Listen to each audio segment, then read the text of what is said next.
नमस्ते दोस्तों, good evening.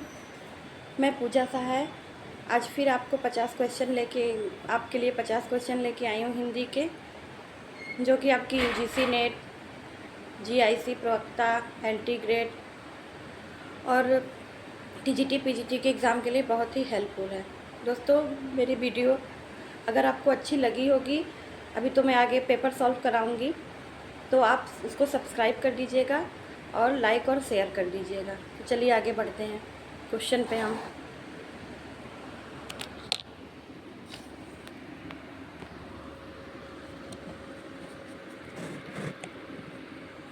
चलिए, पहला क्वेश्चन है, कॉलरिज के अनुसार कल्पना दार्शनिक चिंतन का परिणाम नहीं, कल्पना कारित्री प्रतिभा है, यही कवि की सृजनात्मकता है।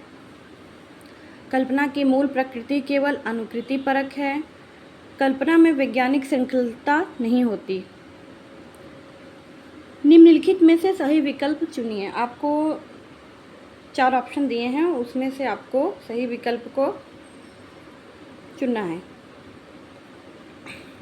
तो इसका राइट आंसर हो जाएगा बी ऑप्शन, बी और डी, कि कल्पना कारित्री प्रतिभा है, यही कवि की सृजनात्मकता है, और डी कल्पना में वैज्ञानिक श्रृंखलता नहीं होती। ठीक है, चलिए आगे बढ़िए दूसरे क्वेश्चन पे। निम्नलिखित में से डायरी साहित्य है, पूछता है, 4 ऑप्शन है। निम्नलिखित में से डायरी साहित्य है, कौन कौन सी है? प्रवास की डायरी, एक साहित्यिक की डायरी, दिल्ली मेरा परदेश, ऋण जल, धन जल। तो इसमें आपको बताना है कि डायरी साहित्य कौन कौन सी है। तो इसका राइट आंसर हो जाएगा ऑप्शन डी, यानी ए और सी, प्रवास की डायरी और दिल्ली मेरा परदेश। तो साथ ही साथ ये भी आप जान जाइए कि प्रवास की डायरी हरिवंश राय बच्चन की डायरी साहित्य है और दिल्ली मेरा परदेश रघुवीर सहाय की। चलिए आगे बढ़ते हैं।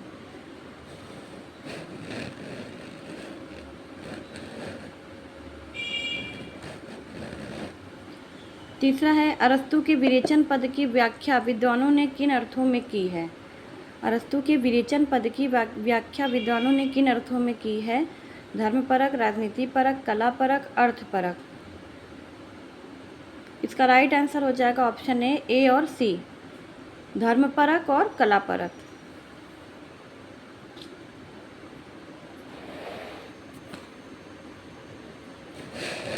फोर्थ क्वेश्चन है, मैं कहता हूँ आँखें देखी, तू कहता कागज की लेखी, इस काव्य पंक्ति का आशय क्या है? प्रत्यक्ष ज्ञान और पुस्तकीय ज्ञान एक ही है, प्रत्यक्ष ज्ञान को ही पुस्तकों में लिखा जाता है, प्रत्यक्ष ज्ञान पुस्तकीय ज्ञान से हीन है, डी स्वानुभव शास्त्रीय ज्ञान से बड़ा है। तो इस पंक्ति का जो आशय हो जाएगा ऑप्शन डी हो जाएगा, स्वानुभव शास्त्रीय ज्ञान से बड़ा है। 5वें क्वेश्चन पे आगे बढ़िए। तात्विक दृष्टि से न तो हम इन्हें कबीर, यानी कबीर के बारे में यह है, कबीर को पूरे अद्वैतवादी कह सकते हैं, और न एकेश्वरवादी। कबीर से संबंधित यह विचार किसका है? तो कबीर से संबंधित यह विचार है, ऑप्शन बी आपका राइट आंसर हो जाएगा, रामचंद्र शुक्ल। चलिए 6ठे क्वेश्चन पे आगे बढ़िए। गीत फरोश में कवि क्या कहना चाहता है? कवि के लिए सुनहरे अवसर बहुत हैं, दूसरों के मन माफिक कविता लिखने और बेचने के लिए कवि विवश है,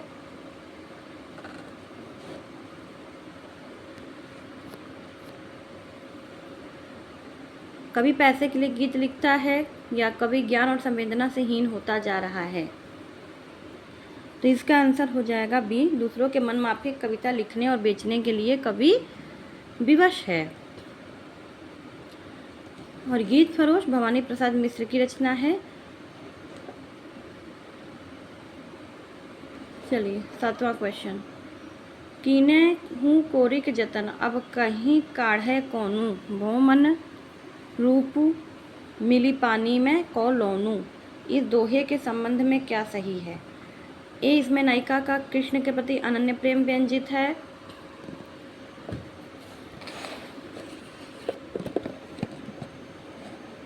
या बी, नायिका के मन रूपी सरोवर में कृष्ण का लावण्य पानी में नमक की तरह घुल गया है। सी, कृष्ण की रूपा शक्ति से नायिका अपने मन को अलग करना चाहती है। या डी, कोरिक का अर्थ है कचोटना। तो इसका राइट आंसर हो जाएगा ऑप्शन डी, ए और बी। यानी ए क्या कहता है, ये कहता है इसमें नायिका का कृष्ण के प्रति अनन्य प्रेम व्यंजित है, ए ऑप्शन। और आपका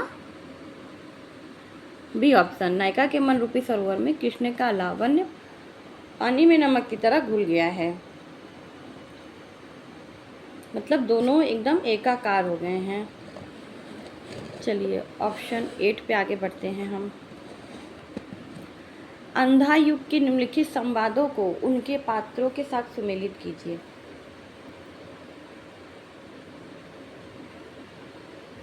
सूची 1 सूची 2 में है डिवाइडेड। और ए बोल रहा है वध मेरे लिए नहीं रही नीति, वह है अब मेरे लिए मनोग्रंथि। इसको किसने कहा है? 4 ऑप्शन है इसमें। अश्वत्थामा ने इसको कहा है। बी है आज इस पराजय की वेला में सिद्ध हुआ झूठ की सारी अनिवार्यता भविष्य की।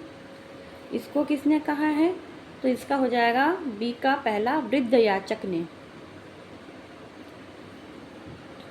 सी, अंतिम परिणति में दोनों जर्जर करते हैं पक्ष, चाहे सत्य का हो अथवा असत्य का।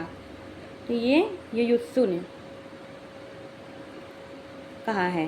डी, गूंगों की सिवा आज और कौन बोलेगा मेरी जय, ये धृतराष्ट्र ने कहा है। तो इसका कूट अगर आप मिलाएंगे सही विकल्प में तो सी हो जाएगा। ए का चौथा, बी का पहला, सी का दूसरा, डी का तीसरा। चलिए आगे बढ़िए, 9वें क्वेश्चन पे आगे बढ़िए। तलाकशुदा माता पिता की संतान की मानसिकता पर आधारित उपन्यास है।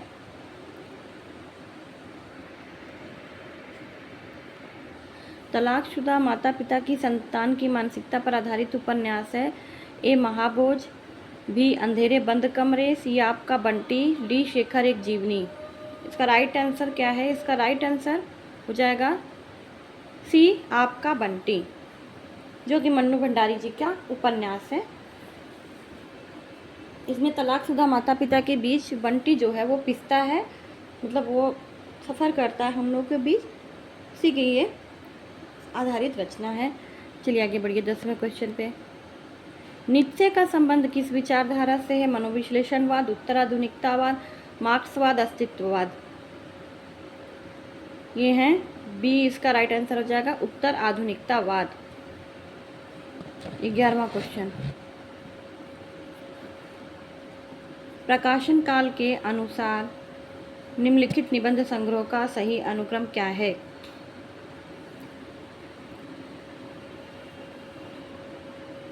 इसका राइट आंसर हो जाएगा सी, श्रृंखला की कड़ियाँ, अशोक के फूल, अर्धनारीश्वर, शिरीष की याद आई। चलिए आगे बढ़िए।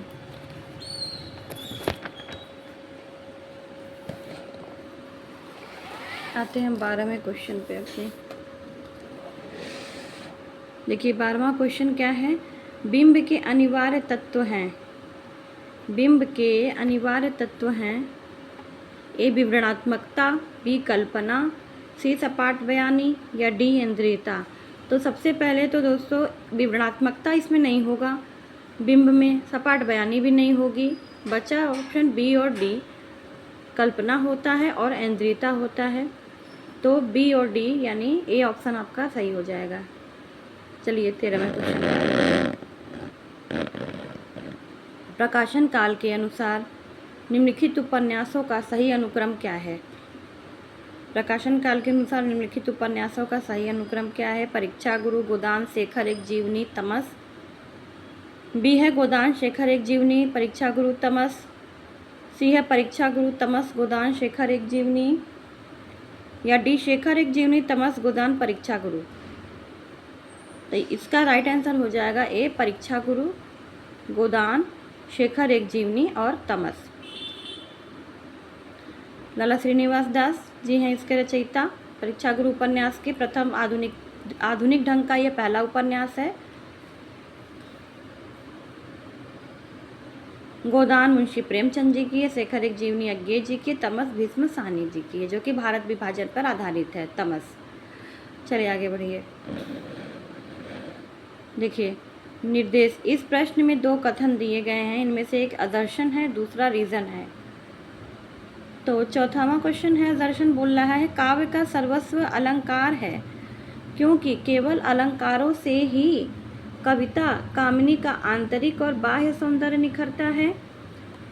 इसका ऑप्शन दिया है ए गलत आर सही, बी बोलता है ए सही आर सही, सी है ए गलत आर गलत, डी है ए सही आर गलत। तो देखिए सबसे पहले तो आप खुद अपना अनुमान लगा सकते हैं कि काव्य का सर्वस्व अलंकार, कोई ज़रूरी नहीं है कि काव्य का सर्वस्व अलंकार ही हो। रस होता है, छंद होता है, अलंकार से ही वो सुसज्जित नहीं होता है काव्य। और दूसरा बोल रहा है क्योंकि अलंकारों से ही कविता कामिनी आंतरिक बाह्य सौंदर्य निखरता है। नहीं, कोई ज़रूरी नहीं है कि अलंकारों से ही कविता, क्योंकि सिर्फ अलंकार ही रहेंगे तो काव्य निरस हो जाएगा। उसमें रस की भी अनिवार्यता है, छंद की भी अनिवार्यता है, लयबद्धता चाहिए। तो हमें काव्य से आस्वादन मिलता है, आस्वादन से ही हम समझते हैं कि काव्य में रागात्मकता कहाँ है, विरागात्मकता कहाँ है। तो इसका आंसर जो हो जाएगा सी हो जाएगा, यानी ए भी गलत हो जाएगा और आर भी गलत हो जाएगा। चलिए 15वें क्वेश्चन पर, निम्नलिखित में से किस कहानी में नौकरी के सिलसिले में बाहर रहने के कारण गजाधर बाबू की लंबी अनुपस्थिति उन्हें परिवार के ढांचे से बाहर कर देती है? चीफ की दावत में, की वापसी, की दोपहर का भोजन, की बूढ़ी काकी। तो देखिए दोस्तों, ये वापसी हो जाएगा इसका आंसर। उषा प्रेमवदा जी का है यह कहानी। इसमें गजाधर बाबू अपना जो है कि बाहर जाते हैं नौकरी के सिलसिले में, फिर वहाँ वो सेवानिवृत्त हो जाते हैं, मतलब फिर नौकरी से साथ निकाल दिए जाते हैं। तो वो फिर घर पर जब आते हैं तो उनकी व्यथा, जो परिवार उनके साथ व्यवहार करती है, उसकी व्यथा का इसमें वर्णन है वापसी में। 16 क्वेश्चन पे आगे बढ़िए। इस मेले का मुख्य उद्देश्य है कि व्यापार की वृद्धि हो। यह किस प्रकार का वाक्य है? संयुक्त वाक्य है, मिश्र वाक्य है, साधारण वाक्य है, या उद्देश्यवर्धक वाक्य है? तो देखिए, इस मेले का मुख्य उद्देश्य है कि व्यापार की वृद्धि हो। इसमें एक वाक्य है और अन्य वाक्य उस पर आश्रित हैं और की से जुड़े हुए हैं, तो ये मिश्र वाक्य हो जाएगा। जहाँ पर एक वाक्य पे दूसरे वाक्य आश्रित होते हैं, एक वाक्य प्रधान होता है, तो वो मिश्रित वाक्य हो जाता है। चलिए आगे बढ़िए। इस प्रश्न में दो कथन दिए गए हैं, इसमें भी देखिए आदर्शन और दूसरा रीज़न है। 17वां है, दलित चिंतन और साहित्य में अभिव्यक्त मनुष्य गांधी का हरिजन ही है। आर बोलता है रीजन, क्योंकि दलित साहित्य में मुख्यतः बाबा साहब अम्बेडकर के सामाजिक राजनीतिक चिंतन को अपनाया गया है।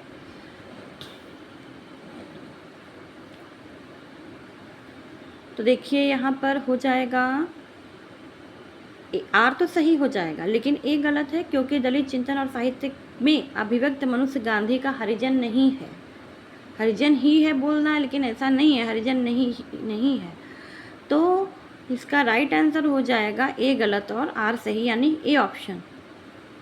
चलिए 18वें क्वेश्चन पे आगे बढ़ते हैं। दोस्तों आपसे एक रिक्वेस्ट है कि मेरी वीडियो आपको अच्छी लगी हो तो उसको सब्सक्राइब ज़रूर कर दीजिएगा, क्योंकि एक एक क्वेश्चन बहुत मेहनत से चुन के लाए हैं आप सबके लिए। 18वां क्वेश्चन, प्रकाश वर्ष की दृष्टि से निम्नलिखित काव्य कृतियों का सही अनुक्रम क्या है? ए विष्णुप्रिया, कुकुरमुत्ता, चांद का मुँह टेढ़ा है, आंगन के पार द्वार, या कुकुरमुत्ता, विष्णुप्रिया, आंगन के पार द्वार, चांद का मुँह टेढ़ा है, आंगन के पार द्वार, चांद का मुँह टेढ़ा है, विष्णुप्रिया, कुकुरमुत्ता, या चांद का मुँह टेढ़ा है, विष्णुप्रिया, कुकुरमुत्ता, आंगन के पार द्वार। तो इसका राइट आंसर हो जाएगा दोस्तों बी, कुकुरमुत्ता, विष्णुप्रिया, आंगन के पार द्वार, चांद का मुँह टेढ़ा है। ठीक है। कुकुरमुत्ता यानी निराला जी की रचना है। विष्णुप्रिया मैथिली शरण गुप्त की रचना है। आंगन के पार द्वारा गेज जी की। चांद का मुँह टेढ़ा है मुक्ति बोध की रचना है। गजानन माधव मुक्ति बोध की रचना। चलिए 19वें क्वेश्चन पे आगे बढ़िए। शास्त्रानुसार अर्थ प्रकृति के प्रकार हैं। फिर इनके ऑप्शन भी दिए हुए हैं। ए बोलता है ए और बी, बी में बोलता है बी और सी में है सी और डी, या डी ऑप्शन में है ए और सी। तो सबसे पहली बात देखिए, यहाँ पर आपको इसको अलग करने के तरीके हैं कि यत्न तो शारीरिक अवस्था से संबंधित है, विमर्श जो है अमर्श ये समाज से संबंधित है। तो बचा बिंदु और बीज। तो अर्थ प्रकृति के प्रकार बिंदु और बीज हैं, यानी बिंदु और बीज का मतलब सी और डी ऑप्शन है। तो सी ऑप्शन सही हो जाएगा, सी और डी। चलिए आगे बढ़िए।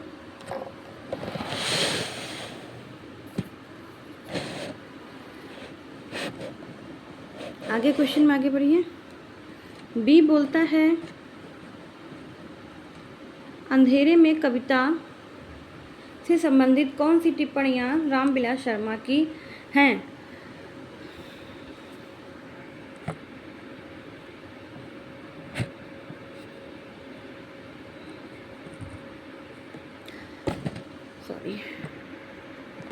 अंधेरे में ए है ऑप्शन। अंधेरे में कविता की मूल समस्या यही है कि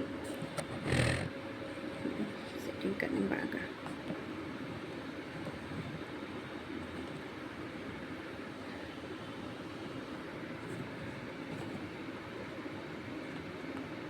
अंधेरे में कविता संबंधित कौन सी टिप्पणियां रामविलास शर्मा की हैं। तो देखिए, अंधेरे में कविता की मूल समस्या यही है कि मध्य वर्ग का बुद्धिजीवी सर्वहारा वर्ग से तादात्म्य कैसे स्थापित करें। बी मुक्ति बोध के लिए अस्मिता की खोज व्यक्ति की खोज नहीं है बल्कि अभिव्यक्ति की खोज है। सी मुक्ति बोध के काव्य संसार की पटभूमि असंदिग्ध रूप से ऐसी शासन व्यवस्था है जो निहायत चालाक होने के साथ ही बेहद आर्तताई है। दोस्तों, ए तो रामविलास शर्मा जी की है, बी जो है वो नामवर सिंह का कथन है, सी है वो शमशेर बहादुर सिंह की कथन है, और डी है मुक्तिबोध की मुख्य समस्या है अपना वर्ग छोड़कर दूसरे वर्ग के साथ तादात्म्य स्थापित करना। तो ये भी रामविलास शर्मा की है। यानी पहला, अंधेरे में कविता की मूल समस्या यही है मध्य वर्ग का बुद्धिजीवी सर्वहारा वर्ग से तादात्म्य कैसे स्थापित करे, ये है रामविलास शर्मा की। और डी मुक्तिबोध की मुख्य समस्या है अपना वर्ग छोड़कर दूसरे वर्ग के साथ तादात्म्य स्थापित करना। तो यहाँ पर ए और डी ऑप्शन सही हो जाएगा, नहीं ऑप्शन आपका डी सही हो जाएगा, ए और डी जिसमें है। चलिए आगे बढ़ते हैं 21वें क्वेश्चन पर। फोर्ट विलियम कॉलेज के हिंदुस्तानी के प्रथम प्रोफेसर कौन थे। फोर्ट विलियम कॉलेज के हिंदुस्तानी के प्रथम प्रोफेसर कौन थे। गिलक्राइस्ट, पिनकॉट, विलियम जोन्स या ग्रियर्सन।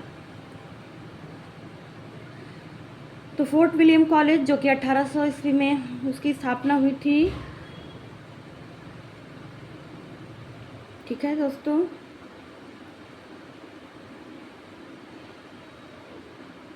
और इसके जो हैं हिंदुस्तानी के प्रथम प्रोफेसर थे जॉन बॉर्थविक गिलक्रिस्ट।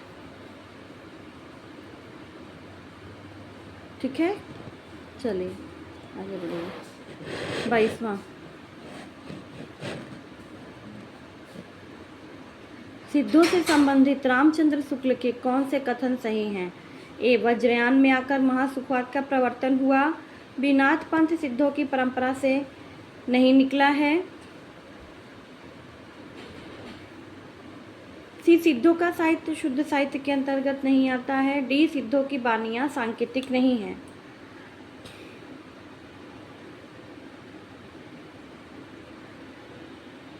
तो यहाँ पे ऑप्शन आपका ए सही हो जाएगा, ए और सी। वज्रयान में आकर महासुखवाद का प्रवर्तन हुआ, ये तो सही है।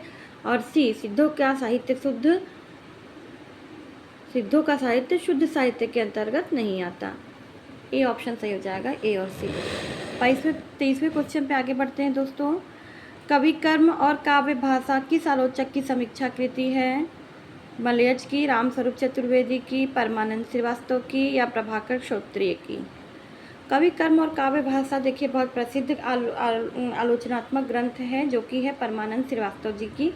सी ऑप्शन आपका सही हो जाएगा। चलिए 24वें क्वेश्चन पे आगे बढ़िए। रामविलास शर्मा कृत महावीर प्रसाद द्विवेदी और हिंदी नवजागरण का प्रकाशन काल क्या है?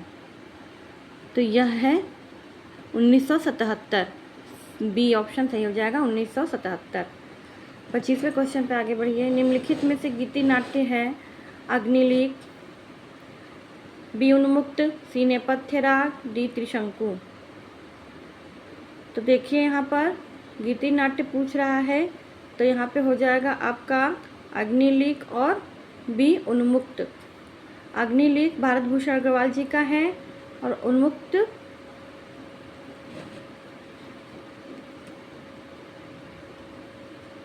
नेपथ्य राग दोस्तों यह आपका मीराकांत जी का है। और त्रिशंकु देखिए, त्रिशंकु की जो है 3 विधाएं हैं, जिसके तीन रचनाकार हैं। अगर निबंध संग्रह पूछ ले तो यह है सच्चिदानंद हीरानंद वात्स्यायन अज्ञेय जी का, और कहानी संग्रह पूछ ले तो मन्नू भंडारी का, और नाटक है तो ये ब्रजमोहन दास जी का नाटक है।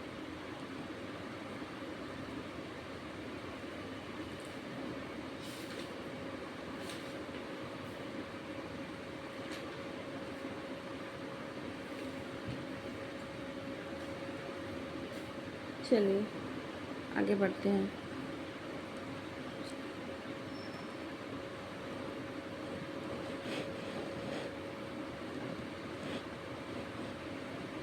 उत्तरकांड के 26वां क्वेश्चन है। उत्तरकांड के कलयुग प्रसंग में तुलसीदास ने लिखा है,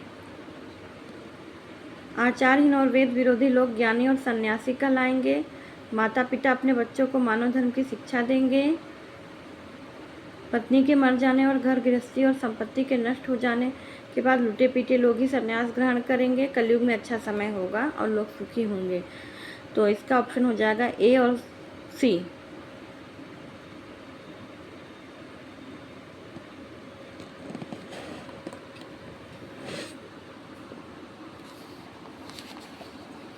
एक मिनट, कहाँ गया?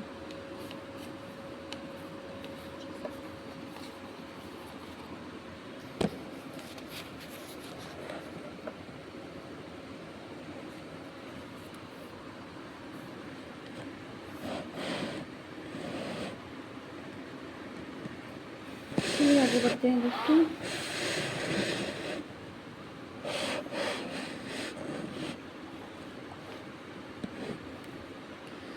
सत्ताईसवां, किस विद्वान ने कहा था कि बुद्ध देव के बाद भारत में बड़े लोकनायक तुलसीदास थे?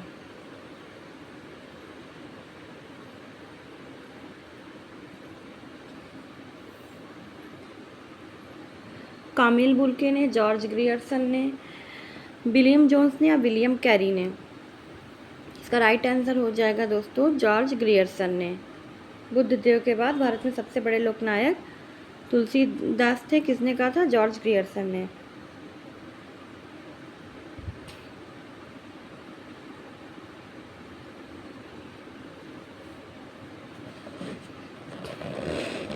अट्ठाईसवां, जेहि पंखी के नियर होई कहे बिरह के बात, सोई पंखी जाई जरी तरीवर होई निपात।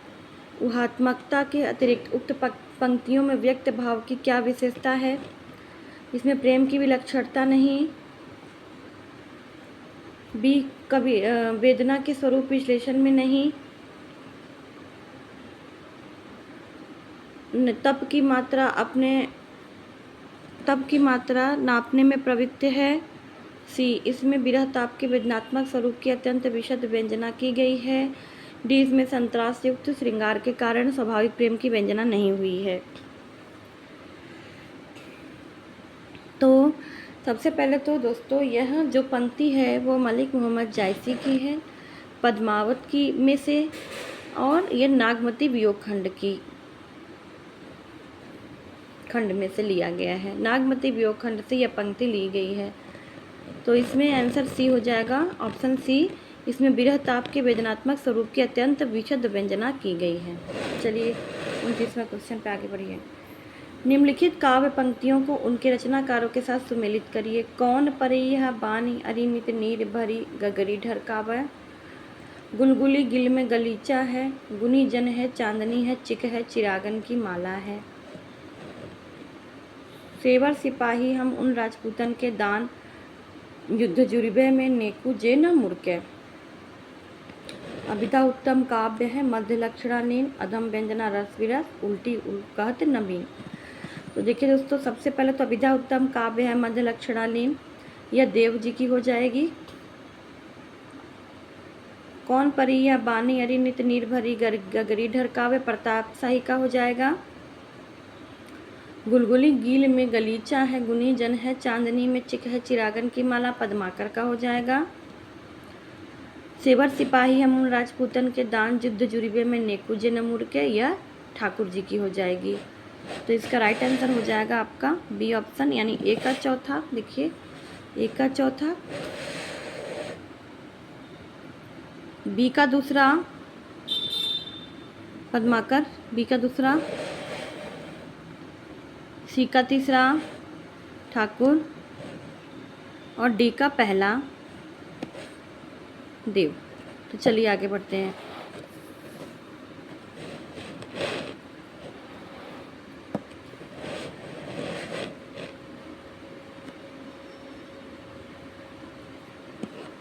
दोस्तों यहाँ पर जो क्वेश्चन हमने आपको बताया था 25वां, अग्निलिख भारत भूषण अग्रवाल जी, देखिए उन्मुक्त सियाराम शरण गुप्त जी की है, उन्मुक्त। ठीक, चलिए आगे बढ़िए।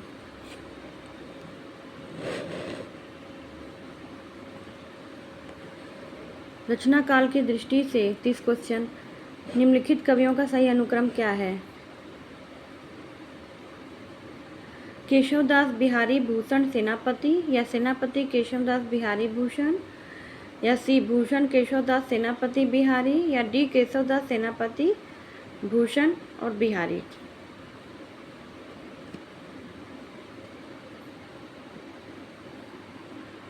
तो राइट आंसर हो जाएगा डी केशवदास सेनापति भूषण और बिहारी।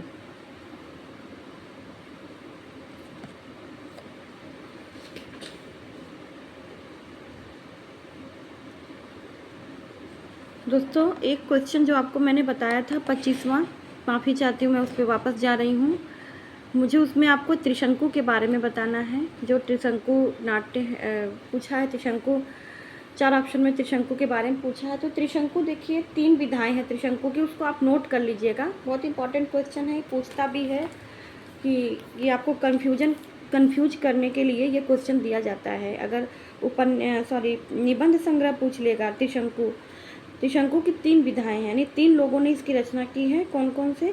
त्रिशंकु निबंध संग्रह है वो अज्ञे जी का है। त्रिशंकु जो कहानी संग्रह है वो मन्नू भंडारी जी का है। त्रिशंकु जो नाटक है वो ब्रजमोहन शाह का है। मैंने ब्रजमोहन दास बोला था, लेकिन वो ब्रजमोहन शाह का है। त्रिशंकु नाटक ब्रजमोहन शाह का है। दोस्तों इसको नोट कर लीजिए एकदम। चलिए आगे बढ़िए, इसके लिए माफ़ी चाहती हूँ, थोड़ा इंपॉर्टेंट क्वेश्चन जब रहता है तो उसको नोट करना ज़्यादा सही रहता है। चलिए आगे बढ़िए। निर्देश, इस प्रश्न में 30 के बाद आगे बढ़ते हैं हम लोग। इस प्रश्न में 2 कथन दिए गए हैं, इनमें से एक स्थापना दर्शन है, दूसरा रीजन है। दिए गए विकल्पों में से सही विकल्प का चयन करना है आपको। और दर्शन बोलता है भारतेंदु के युग में मध्यकालीनता और आधुनिकता का द्वंद्व है। रीजन बोलता है क्योंकि उस समय का भारतीय समाज संक्रमण के दौर से गुजर रहा था। तो इसका राइट आंसर बी हो जाएगा, ए सही और आर सही, इसमें कोई दो राय नहीं है, ए सही और आर सही। चलिए आगे बढ़ते हैं हम नेक्स्ट क्वेश्चन पे।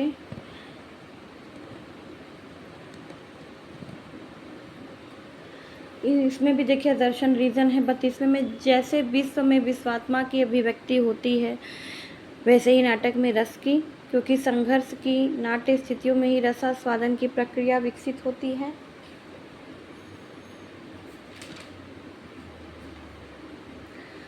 तो देखिए ये तो सही है, क्योंकि दूसरा बोल रहा है क्योंकि संघर्ष की नाट्य स्थितियों में ही रसास्वादन की प्रक्रिया विकसित होती है, ये आर भी सही है।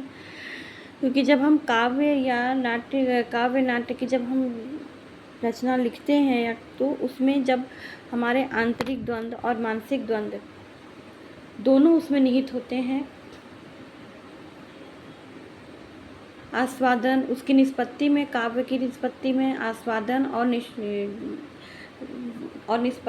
आस्वादन और राग और विराग दोनों निहित होते हैं। अंतर्द्वंद बाहिर द्वंद दोनों होता है उसमें।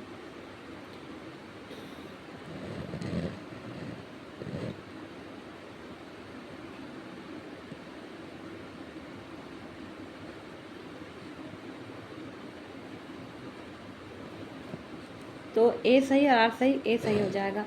33वें क्वेश्चन पे आइए। भीष्म साहनीकृत तमस उपन्यास का कथानक किन मुख्य विषयों पर केंद्रित है?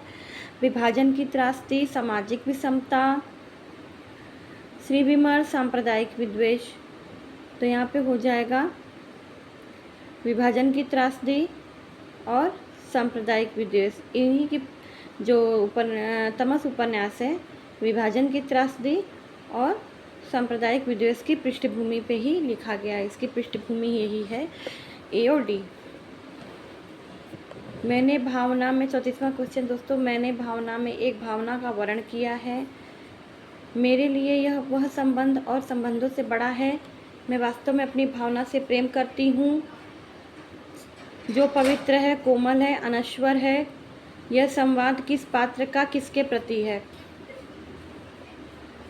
दोस्तों ये कालिदास का मल्लिका के प्रति, या मल्लिका का स्वगत के प्रति, या सी मल्लिका का अंबिका के प्रति, या डी मल्लिका का कालिदास के प्रति। तो इसमें राइट आंसर हो जाएगा मल्लिका का कालिदास के प्रति। और ये मोहन राकेश जी की का नाटक आषाढ़ का एक दिन है, जिसमें मल्लिका अपनी माँ अंबिका से कालिदास के प्रति अपने प्रेम की निश्चलता को व्यक्त करती हैं, निश्चल प्रेम को व्यक्त करती हैं। 35वां क्वेश्चन। अफ्रीका में रंग भेद तथा उपनिवेशवादियों की स्थानीय और भारतीय मूल के निवासियों के प्रति घृणा और क्रूरता का मार्मिक चित्रण किस उपन्यास में किया गया है?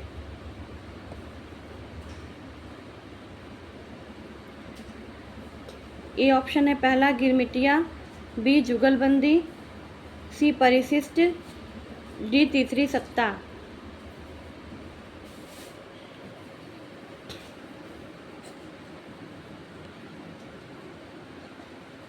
तो ये गिरिराज किशोर जी की रचना है, जो है ए ऑप्शन आपका सही हो जाएगा, पहला गिरमिटिया, जो कि महात्मा गांधी जी ने जो दक्षिण अफ्रीका का जो यात्रा किए थे उससे संबंधित है ये।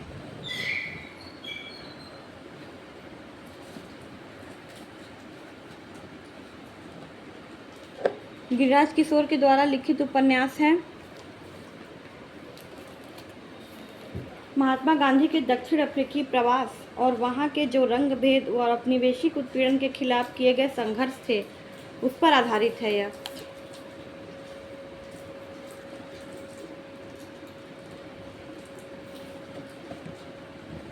रचना काल के अनुसार निम्नलिखित कवियों का सही अनुक्रम है।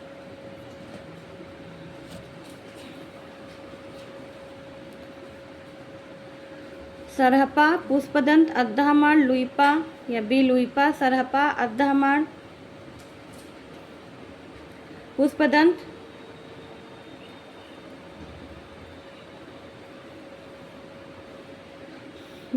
डी सरहपा, लुइपा, पुष्पदंत, अद्दाहमाण। रचना काल के अनुसार निम्नलिखित कवियों का सही अनुक्रम बनाना है आपको।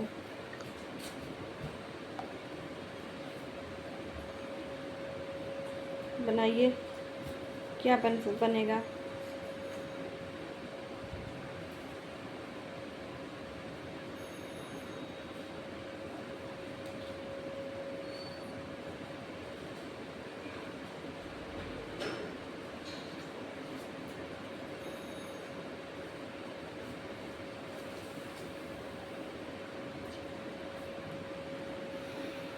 तो इसका हो जाएगा डी ऑप्शन, सरहपा, लुइपा, पुष्पदंत, अद्दाहमाण।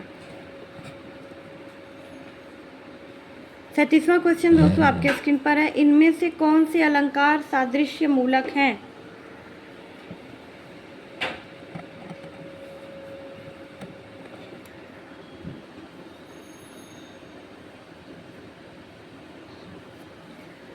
सादृश्य मूलक कौन से अलंकार हैं? ए विभावना, बी व्यतिरेक, सी उत्प्रेक्षा, डी असंगति। निम्नलिखित में से सही विकल्प चुनना है। ए ऑप्शन में दिया हुआ है ए और डी, बी में बी और डी,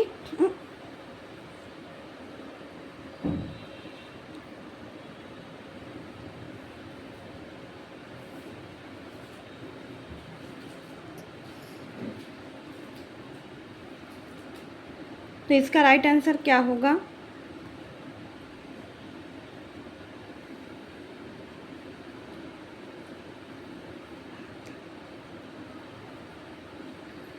उत्प्रेक्षा और व्यतिरेक जो हो जाएंगे वो आपके सादृश्य मूलक हो जाएंगे, यानी उपमेय उपमान पर आधारित होते हैं। और विभावना और जो असंगति हैं वो विरोध मूलक अलंकार के अंतर्गत आ जाएंगे।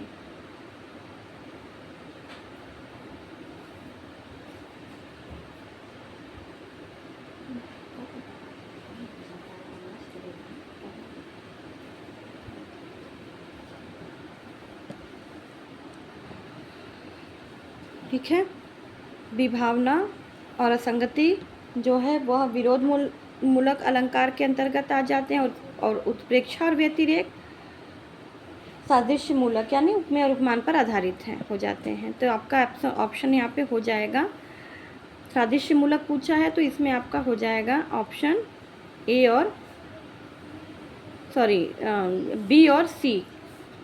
बी ऑप्शन कहाँ गया? सी, बी और सी, सॉरी दोस्तों, बी और सी। सी ऑप्शन सही हो जाएगा, बी और सी।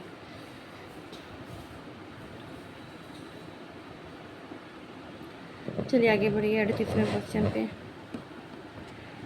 भाषा ठीक करने से पहले मैं मनुष्य को ठीक करना चाहता हूँ, समझे प्रस्तुत संवाद चंद्रगुप्त नाटक के किस पात्र का है? तो यह सर्वप्रसिद्ध है, आप भी जानते हैं कि ये चंद्रगुप्त नाटक का है, जो कि चाणक्य ने इसको बोला है, यानी बी ऑप्शन आपका सही हो जाएगा, चाणक्य। 39वां, हिंदी में प्रचलित सिफारिश किस भाषा का शब्द है? हिंदी का, फारसी का, अरबी का, तुर्की का। इसका राइट आंसर हो जाएगा फारसी का। सिफारिश फारसी भाषा का शब्द है। चलिए 40वें क्वेश्चन पे आगे बढ़ते हैं।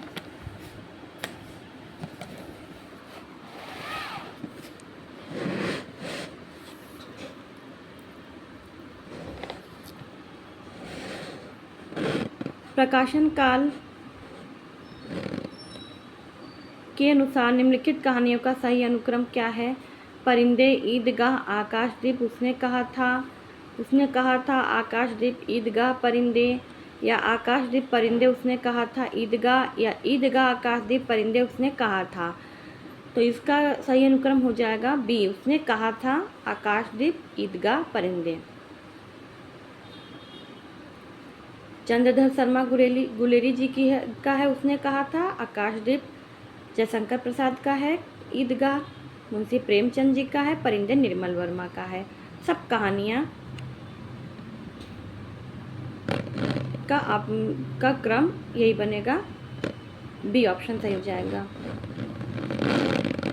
भारतीय संविधान के किस अनुच्छेद के अनुसार, 41वां क्वेश्चन है, भारतीय संविधान के किस अनुच्छेद के अनुसार उच्चतम न्यायालय तथा न्यायालय में सब कार्यवाहियाँ अंग्रेजी भाषा में होंगी? अनुच्छेद 343 में, अनुच्छेद 344 में, अनुच्छेद 346 में, या डी अनुच्छेद 348 में। तो इसका राइट आंसर हो जाएगा अनुच्छेद 348 में, यानी डी ऑप्शन आपका सही हो जाएगा। चलिए 42वें क्वेश्चन पे आगे बढ़िए। निम्नलिखित में से व्यंग्य रचनाएं कौन सी हैं? ए भूलने के विरुद्ध, बी जीप पर सवार इल्लियाँ, सी अपनी अपनी बीमारी, या डी निषाद बांसुरी। तो देखिए यहाँ पे जीप पर सवार इल्लियाँ, यह हो जाएगा शरद जोशी जी की हैं, व्यंग्य रचनाएं हैं, और अपनी अपनी बीमारी हरिशंकर परसाई जी की है।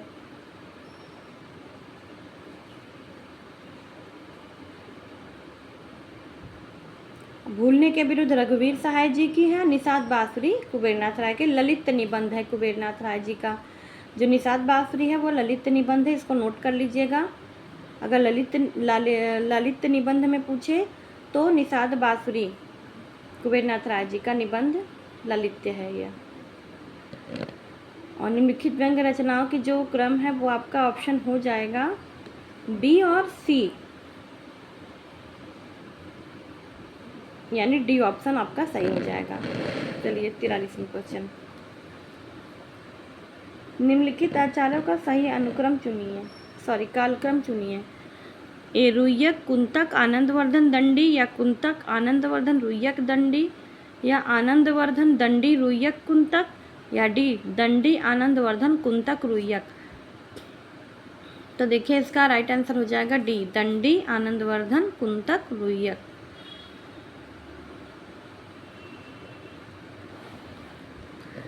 44वें क्वेश्चन पे आगे बढ़िए। सिद्ध हेमचंद्र शब्दानुशासन किस तरह का ग्रंथ है? सिद्ध हेमचंद्र शब्दानुशासन किस तरह का ग्रंथ है? यह ज्योतिष संबंधी है कि धार्मिक है कि साहित्यिक है कि व्याकरण संबंधित है? तो यह व्याकरण संबंधित रचना है, यानी ए ऑप्शन आपका सही हो जाएगा। चलिए 45वें क्वेश्चन पे आगे बढ़ते हैं। अच्छी हिंदी बस एक ही व्यक्ति लिखता था, यह कथन किस आलोचक ने किसके बारे में कहा था? तो इसका ऑप्शन हो जाएगा ए हजारी प्रसाद द्विवेदी ने निराला के बारे में, या बी महावीर प्रसाद द्विवेदी ने बाल मुकुंद गुप्त के बारे में कहा, कि सी रामचंद्र शुक्ल ने जयशंकर प्रसाद के बारे में, या नंद दुलारे वाजपेयी ने महावीर प्रसाद द्विवेदी के बारे में।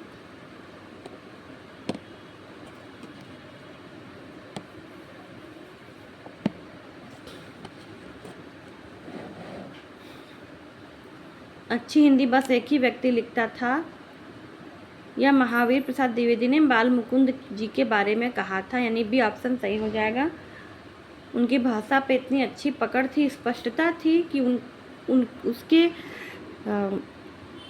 तारीफ में यस कह लीजिए कि महावीर प्रसाद द्विवेदी जी ने कहा बाल मुकुंद गुप्त के बारे में। 46वां क्वेश्चन है, कूट मिलाना है इसमें। साधारणीकरण की निम्नलिखित स्थापनाओं को उनके प्रतिपादकों से सुमेलित कीजिए। मैच वाले क्वेश्चन है। ए है रसा स्वाद में वासनात्मक तथा स्थिर मनोवृत्तियाँ जिनके द्वारा चरित्र की सृष्टि होती है, साधारणीकरण के द्वारा आनंदमय बना दी जाती हैं, इसलिए यह वासना का संशोधन करके उनका साधारणीकरण करता है। तो यह दोस्तों किसने कहा है? यह जयशंकर प्रसाद जी का है। बी काव्य प्रसंग या रस के समस्त अवयवों का साधारणीकरण मानने की अपेक्षा कभी भावना का साधारणीकरण मानना मनोविज्ञान के अधिक अनुकूल है। तो यह किसने कहा है? यह ऑप्शन दूसरे में देखिए इसमें है, यह नगेंद्र जी ने कहा है।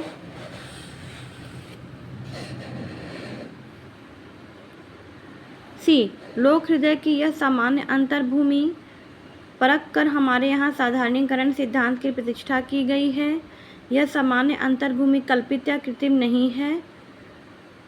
तो यह आचार्य रामचंद्र शुक्ल ने कहा है, जो कि रस मीमांसा से लिया गया है। इनकी पुस्तक रस मीमांसा से यह उक्ति ली गई है। अब आइए आगे। जब चमत्कारिक अर्थ मर जाता है तब उस शब्द की रोगोत्तेजक शक्ति भी क्षीण हो जाती है। उस अर्थ की प्रतिपत्ति करता है जिसने पुनः रागात्मक संबंध स्थापित हो। साधारणीकरण का यही अर्थ है। तो इसको किसने कहा है दोस्तों? इसको सच्चिदानंद हीरानंद वात्स्यायन अज्ञेय जी ने कहा है, जो कि दूसरे नंबर पे हैं। तो इसका कूट बना लेना है। ए यानी ए का तीसरा, बी का चौथा, सी का पहला, डी का दूसरा। चलिए आगे बढ़िए 47वें क्वेश्चन पर। भारत भारती के संबंध में कौन से कथन सही हैं? ए ऑप्शन है भारत भारती की रचना मुसद्दसे मद्दुज्जजे इस्लाम की प्रेरणा से हुई। बी राष्ट्रीय सांस्कृतिक चेतना जगाने में यह कृति विफल रही। सी गुप्त जी भारत दर्पण के लेखक ब्रजमोहन दत्तात्रेय कैफी से भी प्रभावित थे। डी इसमें आदंत भारत की दयनीय स्थिति का वर्णन किया गया है। तो देखिए सबसे पहले ए तो ऑप्शन एकदम सही है कि भारत भारती की रचना मुहद्दिसे मद्दो-जज्जे इस्लाम की प्रेरणा से हुई है और इसमें आदंत भारत की दयनीय स्थिति का वर्णन किया गया है, जिसमें भारत के अतीत गौरव की और वर्तमान की दयनीय स्थिति का वर्णन है। तो यहाँ पर ऑप्शन आपका डी सही हो जाएगा, ए और डी। 48वें क्वेश्चन पे आगे बढ़िए। हिंदी में नॉवेल के अर्थ में उपन्यास पद का प्रथम प्रयोग किसने किया था? ए महावीर प्रसाद द्विवेदी, बी भारतेंदु हरिश्चंद्र, सी प्रताप नारायण श्रीवास्तव, प्रताप नारायण मिश्र होगा, यहाँ पे श्रीवास्तव दिया है, मिसप्रिंट है, डी बालकृष्ण भट्ट। तो इसका राइट आंसर हो जाएगा बी भारतेंदु हरिश्चंद्र। 49वें क्वेश्चन पे आगे बढ़िए। संज्ञा अथवा सर्वनाम के जिस रूप से उसका संबंध वाक्य के किसी दूसरे शब्द के साथ प्रकाशित होता हो उसे क्या कहते हैं? विकृत अव्यय, या बी कारक, सी संबंध सूचक, डी क्रिया विशेषण। इसका राइट आंसर हो जाएगा संज्ञा अथवा सर्वनाम के जिस रूप से उसका संबंध वाक्य के किसी दूसरे शब्द के साथ प्रकाशित होता है उसे क्या कहते हैं? उसका राइट आंसर हो जाएगा बी यानी कारक। चलिए हमारा आखिरी क्वेश्चन है 50वां। चलिए आगे बढ़ते हैं। प्रेमचंद की किन कहानियों में देशी रियासतों के राजाओं का चरित्र और वहां चलने वाली राजनीतिक गतिविधियों का चित्रण मिलता है? रियासत का दीवान, पंच परमेश्वर, शतरंज के खिलाड़ी, या बड़े भाई साहब। तो इसमें सही आपका ऑप्शन हो जाएगा आंसर सी ऑप्शन सही हो जाएगा, ए और सी, रियासत का दीवान और शतरंज के खिलाड़ी। चलिए दोस्तों, हमारा ये 50 क्वेश्चन आज यहीं पे समाप्त होता है। उम्मीद करती हूँ कि आपको मेरा ये क्वेश्चन, ये वीडियो जो अच्छी लगी होगी, उसके लिए सब्सक्राइब ज़रूर से कर दीजिएगा और बेल आइकन को प्रेस कर दीजिएगा और लाइक कर दीजिएगा। चलिए कल हम फिर एक 50 क्वेश्चन के साथ आगे बढ़ेंगे। तो आज के लिए नमस्ते।